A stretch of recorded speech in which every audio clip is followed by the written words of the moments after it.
Oh, grade 1. Ayusin mo pagturo yung grade 3, ha? Sige po, ang hirap kasi maturo. Ikaw hindi ka natuto, hindi ko kasalanan. Oh, ikaw yung nagturo eh. Paano hindi mo kasalanan? Hindi siya nagbabasa lagi sa bayan. Dami niyang libro sa bahay nila. Wala nga akong libro kay ate yun eh. Pampasa ka 6 yun eh. Kahit na. Pag Tagalog, basahin mo pa rin yun. Oo nga, para matuto ka.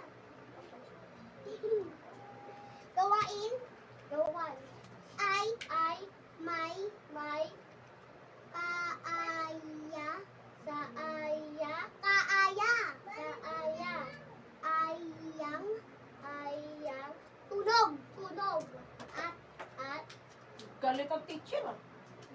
malungkot, malungkot, namuka, kung hindi, gawin, ito,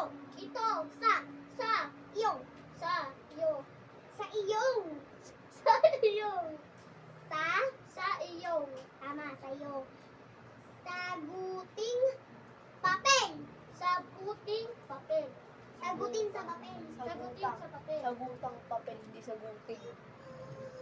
sagutan papel, sagutan sa papel, sagutan mo nga to, Dalida, sagutan mo nga, oh. Bilis na si Jaira daw.